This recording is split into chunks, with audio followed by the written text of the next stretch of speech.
L'affaire crypto nous montre que nous sommes entrés depuis au moins la Deuxième Guerre mondiale dans une ère que nous ne comprenons toujours pas, qui est l'ère des cryptocraties.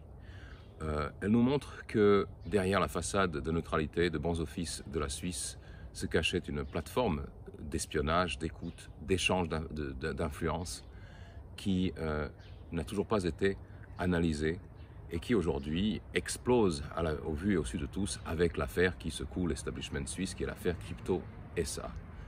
C'est pas la première fois, c'est déjà la quatrième fois en tout cas que cette affaire remonte à la surface.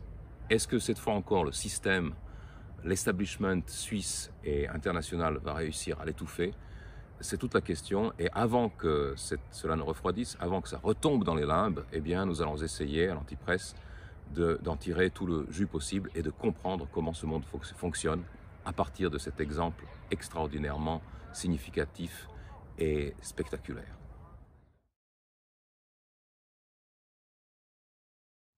Je crois que, bon, au-delà de tout ce qui a été dit déjà dans la presse sur les autorités fédérales savaient-elles ou ne savaient-elles pas, crypto, etc.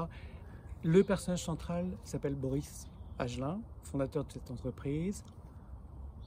Et c'est un homme qui est passé par des circuits qui sont absolument improbables. Il a réussi à vendre, à faire construire pour les forces américaines en pleine Deuxième Guerre mondiale 140 000 machines à crypter de mauvaise qualité. Il a réussi à rejoindre les États-Unis en traversant l'Allemagne qui était déjà en guerre avec un passeport diplomatique suédois. Il a traversé l'Atlantique avec des militaires qui apportaient des armes d'un pays dont on ignore tout.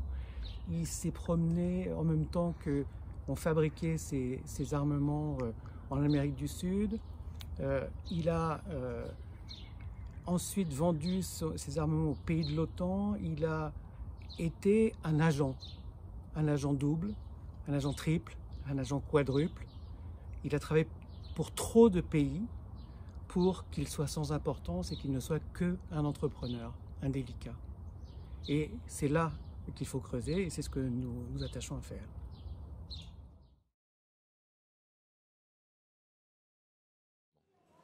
Alors, il y aura plusieurs implications sur le plan légal. La première implication, c'est la définition de la neutralité. Elle pourrait évidemment, cette neutralité, avoir été mise à mal par le comportement de certaines personnes au plus haut niveau de l'État. Auquel cas, il faudra rendre des comptes, puisque nous avons toujours adopté une position très juridique relativement à la neutralité en droit international public, et que nous sommes notamment intervenus comme médiateurs entre des pays comme l'Iran et les États-Unis, entre autres. Nous avons participé à la résolution de très nombreuses crises. S'il devait s'avérer que la Suisse avait pris parti pour un camp ou un autre, eh bien, très certainement que nous perdrions une partie de notre influence sur le plan diplomatique international, notamment Genève, et que des pays comme la Norvège, la Suède, en profiteraient pour, si vous voulez, s'immiscer dans les relations entre États comme nouveaux médiateurs, objectifs eux. Donc ça, c'est le premier problème. Le deuxième problème, c'est celui de savoir qui savait. Parce que dans cette affaire, très certainement que nous ne nous limiterons pas uniquement à des problèmes d'espionnage. Il y aura eu des gens qui auront subi peut-être des interrogatoires musclés, voire de la torture, voire des gens qui seront décédés dans une opération telle que celle-ci, d'une telle envergure. Il est quasi certain que des conséquences létales sont survenues. Et donc il faudra savoir si la responsabilité d'un État comme la Suisse peut être engagée du fait d'avoir laissé vendre une technologie dont on savait qu'elle était tronquée. Et la responsabilité des hommes pourrait être engagée, mais également la responsabilité de l'État.